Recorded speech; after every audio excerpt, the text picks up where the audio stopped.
स्वागत है आपका हमारे चैनल में। आज हम आए हैं सहारनपुर में राजकीय इंटर कॉलेज में।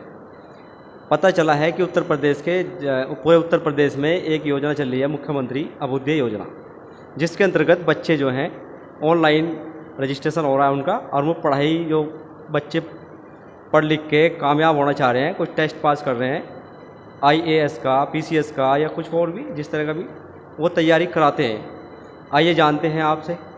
आपके सामने मैं बैठा ही हूँ और मेरे सामने और भी हैं जो उसका केंद्रीकरण कर रहे हैं। एक तरह से बच्चों का बैठाना, ड्यूटी किसकी लगानी है, कौन पढ़ाएगा, कितने बच्चे हैं। तो हाँ जी, आपका नाम क्या है? मैं अमरीश कुमार, सहायक अध्यापक बनारसी दास इंटर कॉलेज खेड़ा मुगल, और यहाँ पर इस संस्थान में मैं एज ए सेंटर मैनेजर काम कर रहा हूँ। इस पूरे केंद्र का जो उद्देश्य है, मुख्यमंत्री जी ने जिस समय लॉकडाउन लगा उस समय महसूस किया कि बच्चे हमारे यहाँ बहुत ज़्यादा कोटा के अंदर फंस गए हैं। वो कोचिंग करने के लिए गए थे, तो उसी समय उन्होंने एक निर्णय लिया था मुख्यमंत्री जी ने कि मैं अपने बच्चों को अपने यहीं पढ़वाऊँगा और विदाउट कॉस्ट पढ़वाऊँगा। तो उन्होंने उसी अपनी महत्वाकांक्षी योजना को क्रियान्वित किया है और अभी 18 मंडलों के अंदर ये 18 केंद्र स्थापित किए गए हैं। इसका जो उद्घाटन किया गया था वो वसंत पंचमी के दिन यानी 16 फरवरी 2021 को किया गया था। इसका 1 महीना पूरा हो गया है और बड़े अच्छे से ये यहाँ पर केंद्र इस समय संचालित हो रहा है और बहुत ज़्यादा बच्चे इसका लाभ ले पा रहे हैं।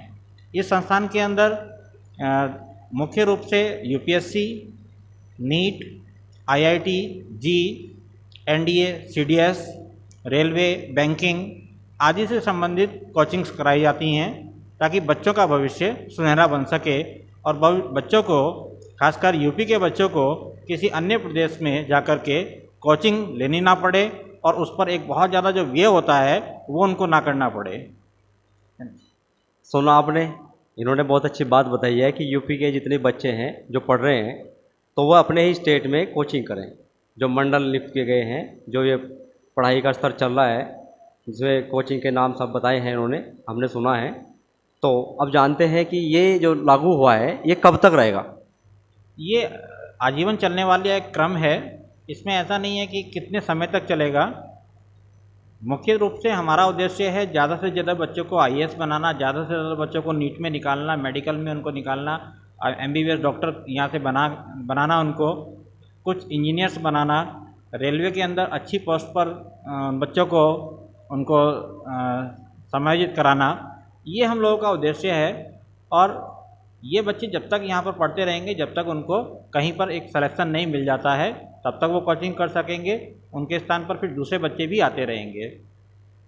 इसके साथ साथ जो बच्चे यहाँ पर इस समय हैं, किसी कारण से वो छोड़ना चाहते हैं तो वो अपनी मर्ज़ी से छोड़ सकते हैं। हालांकि सरकार के द्वारा उनको नहीं छुड़ाया जाएगा। वो जब तक कोचिंग करना चाहेंगे तब तक वो कोचिंग कर सकते हैं। इसका एक सिलेक्शन प्रोसेस था, उस सिलेक्शन प्रोसेस को ये सब लोग पूरा करके आए हैं। जो बच्चे यहाँ पर इस समय पढ़ते हुए आप देख पा रहे हैं, इन्होंने सबसे पहले abhyuday.up.gov साइट पर जाकर के अपने आप को रजिस्टर किया। वहाँ से एक ऑनलाइन एग्ज़ाम हुआ, उस ऑनलाइन एग्ज़ाम को इन्होंने क्वालिफाई किया और उसके बाद में लिस्ट हमारे पास में शासन द्वारा भेजी गई। उस लिस्ट के अनुसार ही इन बच्चों को कॉल किया गया कि आपका सिलेक्शन हो गया है और आप ज्वाइन कर सकते हैं क्लास को। अब यहाँ पर जो बच्चे पढ़ रहे हैं वो सिलेक्शन के द्वारा आए हुए हैं और ये सभी बच्चे, मुझे लगता है कि अच्छे लेवल के बच्चे हैं और इन्होंने जो कंपटीशन ऑनलाइन हुआ है उसको बीट किया है। ये मुझे लगता है कि इनका बच्चों का भविष्य सुनहरा है। ये जैसे कि ऑनलाइन रजिस्टर करते हैं और ये पास हो गए हैं ऑनलाइन क्लास देने के लिए, तो इसमें कोई ये फ्री कोचिंग है या कैसे है? ये बिल्कुल पूरी तरह से निःशुल्क कोचिंग है।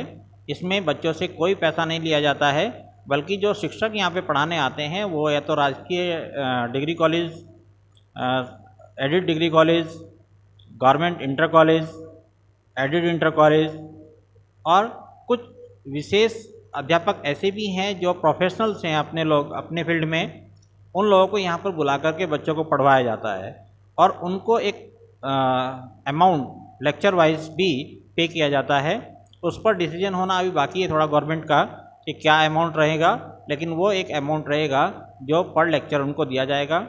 इसमें 1.5 घंटे का लेक्चर सुबह होता है और 1.5 घंटे का लेक्चर शाम को होता है। सुबह की जो पाली हमारे यहाँ चलती है वो 8 बजे से 9:30 बजे तक रहती है, और जो शाम की पाली हमारे यहाँ होती है वो 4 बजे से 5:30 बजे तक होती है।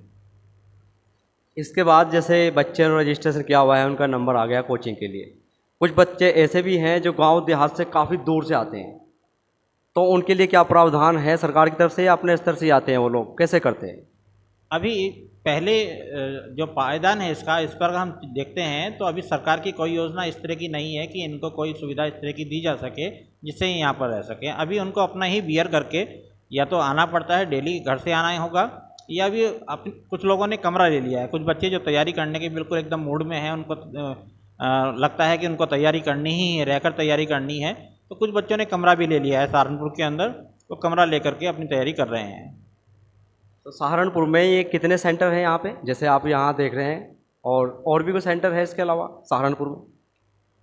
कुल मिलाकर के ये 18 मंडलों के अंदर अभी सरकार के द्वारा केवल 18 ही सेंटर ओपन किए गए हैं। 18 सेंटर, यानी उत्तर प्रदेश में 18 सेंटर? पूरे उत्तर प्रदेश में केवल 18 सेंटर हैं अभी, और जिसमें से एक सेंटर सहारनपुर मंडल में है। इसमें 3 जिलों के बच्चे अभी फ़िलहाल पढ़ने के लिए आ रहे हैं।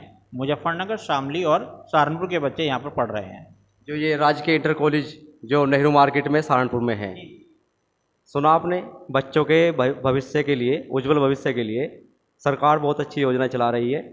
तो कोशिश करें बच्चे जो भी इसके लायक है तो ऑनलाइन करें, भरें और इसमें पढ़ाई करें। धन्यवाद। टुडे न्यूज की कुछ खास खबरों से अपडेट रहने के लिए हमारे चैनल को लाइक शेयर सब्सक्राइब करें, और हाँ, साथ ही बेल आइकन दबा दें ताकि हर खबर आप तक पहुंचती रहे।